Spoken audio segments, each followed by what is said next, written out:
Hey, you What's up, man? want to go get tacos? Sure. You want to go to LA later? Oh, yeah, okay, that's fine. Cool. What are you going to carry, though? Ruger LC380. Why don't you carry a Glock 17? Ah, it's too big. It's LA, bro. It's uncomfortable, man. Sounds like a holster issue, dude. Is it? Feel like it is. All right.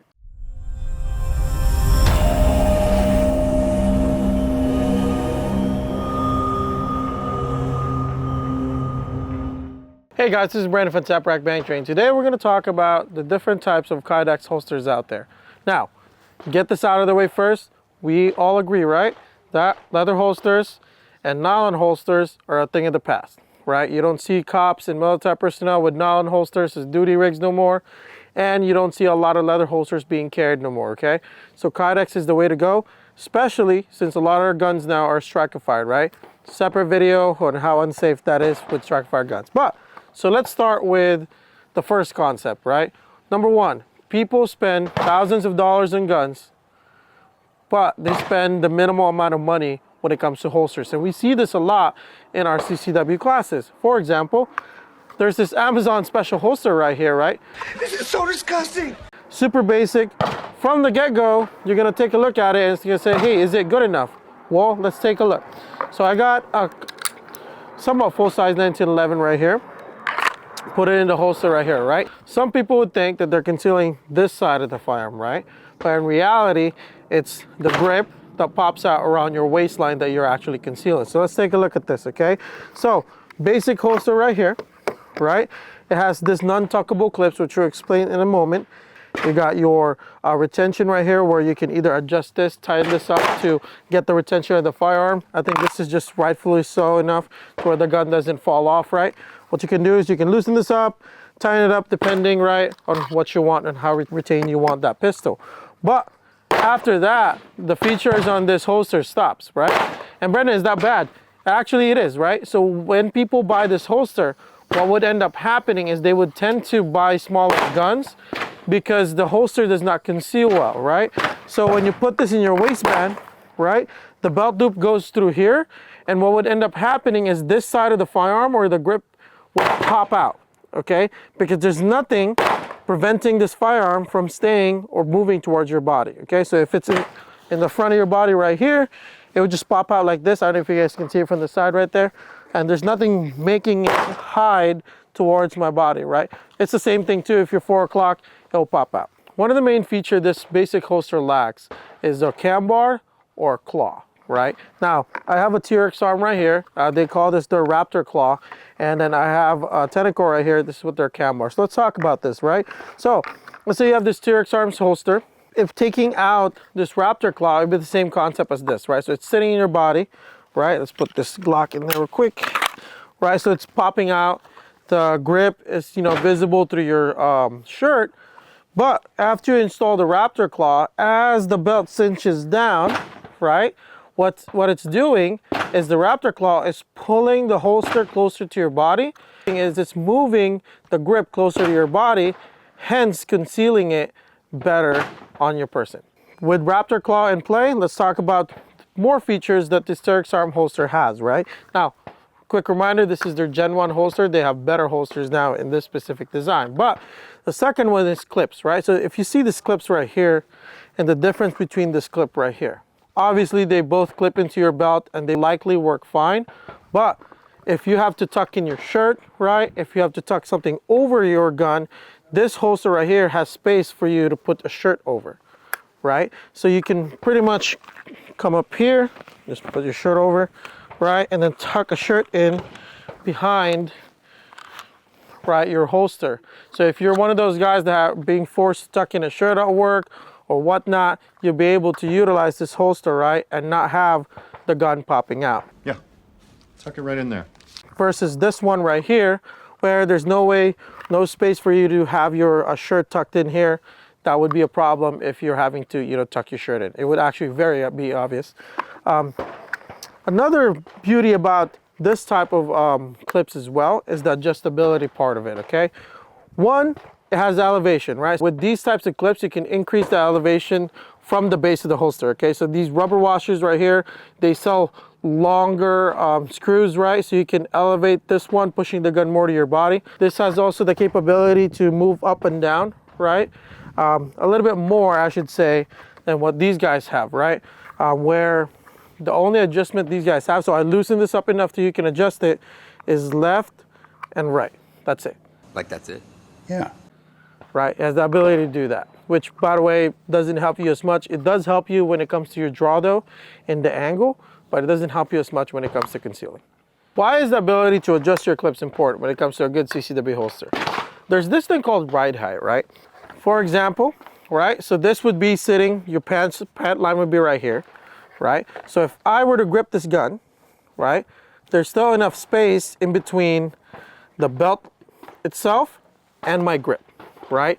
So this is because it's perfect for me. This is what I use, right? Now, if I increase the ride height, right? So if I lower down the belt by obviously adjusting the clips, now there's nothing impeding me from drawing the holster, right?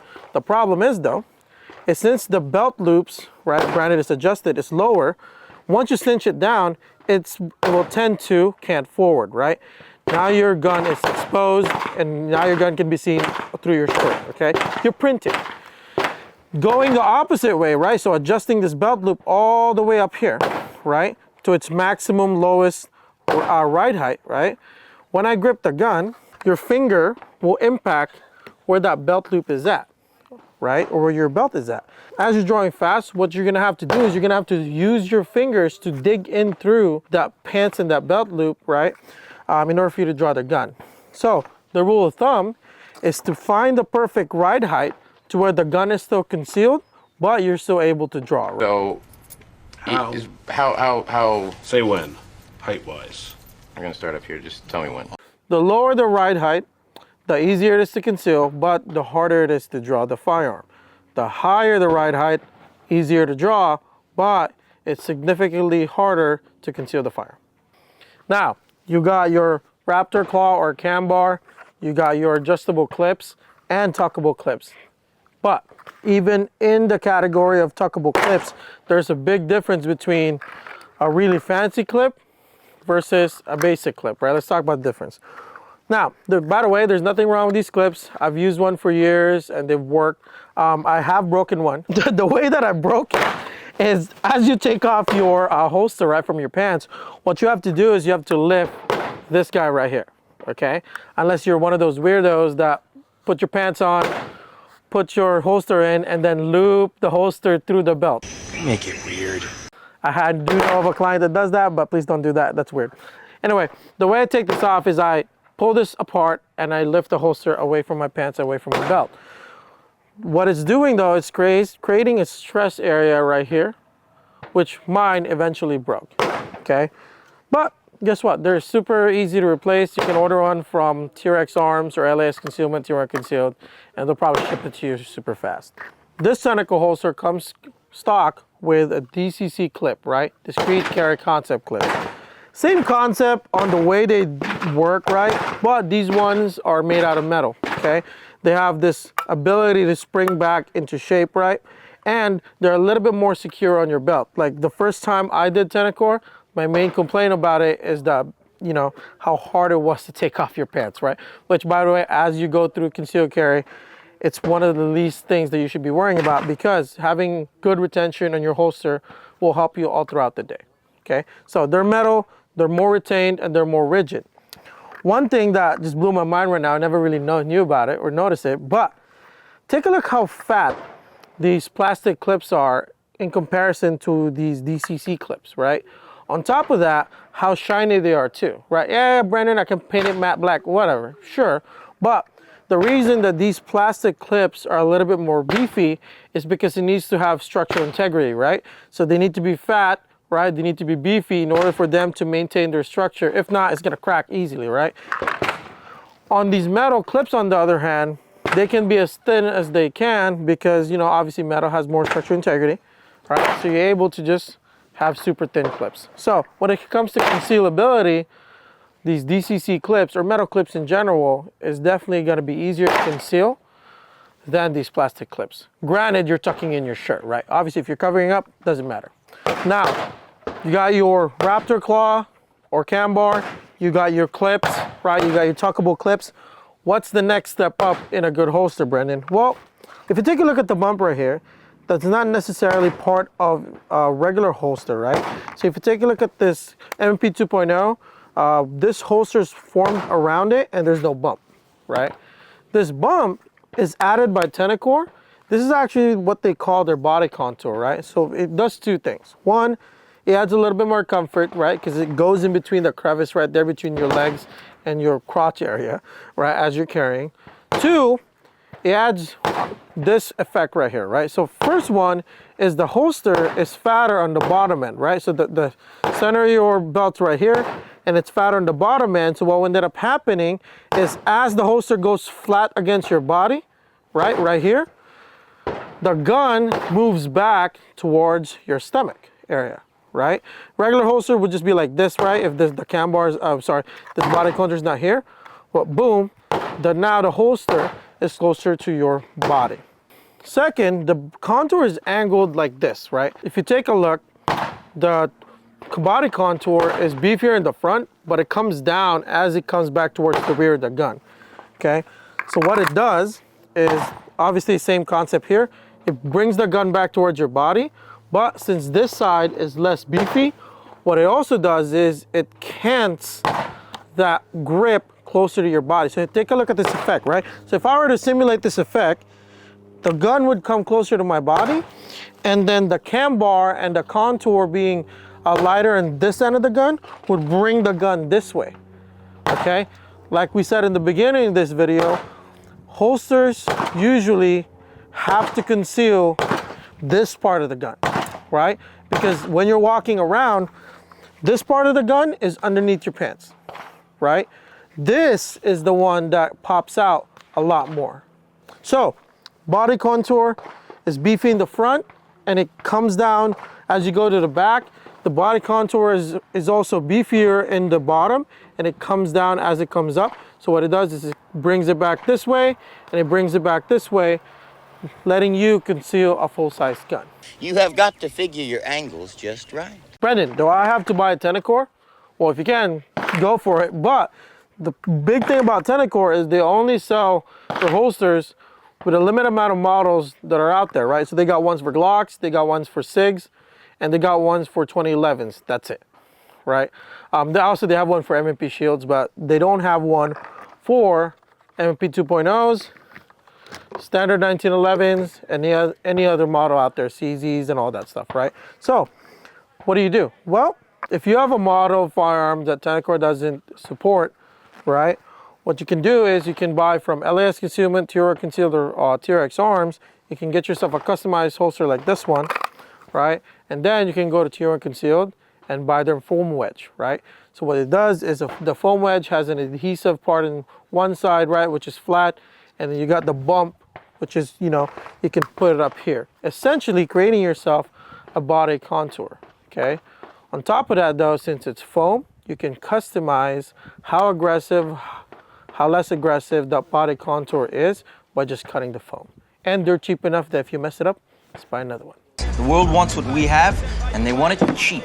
So let's talk about cam bars and Raptor claws and their adjustability, right? Sure, you have to adjust your clips, you have to adjust your body contour in the back, but what you also have to do is you have to adjust your cam bar or Raptor claw. So with Tenacor, they come and they also sell different cam bars and different aggressiveness to it, right? Extremely aggressive, there's a medium, and then there's a minimal one, okay? And you can just take it out altogether. So you can just replace this, unscrew that, replace how aggressive that you want it. Now, when it comes to TRX Arms though, they sell it with one type of clip, but what you can do is you can put it at the top of this holster, or you can put it in the bottom of the holster right here, giving you that adjustment or the ability to make it more aggressive or less aggressive. And then lastly, if you're doing Tier 1 Concealed or LAS Concealment, what you can do is they also sell different types of bars, right, and how aggressive they are.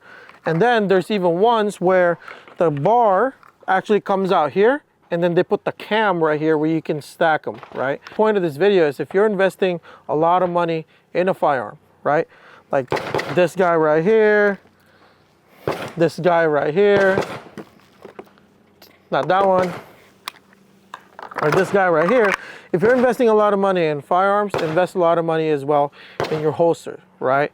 It's a good supporting equipment. You use it every day, right? The same way you're using your red dot and flashlights and all that stuff. But just to recap, right? When you're purchasing a holster, make sure it has good clips or the ability to have good clips. Because by the way, they also sell these clips, right? To retrofit it in all these guys, right? Which actually this one didn't come stock with this clip. Royce, I believe, added this clip after the fact, right? So get a good holster with a good cam bar or raptor claw, the ability to have body contour or to add it on later, right? The ability to have these two clips right here or screws for you to adjust, right, your retention, and then have the ability to have clips that are extremely adjustable. Because if you buy a holster that's cheap, that's already preformed to your gun, right? There are holsters out there, right? Now this one obviously could still be upgraded, but there's holsters out there where it's literally melted all the way around, right? There's no way for you to adjust the retention and anything else. So, like I said, if you invest in a gun, invest in a good holster. By the way, if everything else that I said you're gonna ignore, don't ignore this. At least more expensive holsters gets you multicam black. If you think all gun laws are an infringement and you live behind the enemy lines in the People's Republic of California, then check out our Unconvicted Felons t-shirt. Came out with this t-shirt design for you where most of us are fed up with the situation here in California. So check it out. Check out our website. Awesome t-shirt coming at you. And our new line of 2 arms where it stands for 2A Rights Matter. So check out our new t-shirt and help us feed our dog.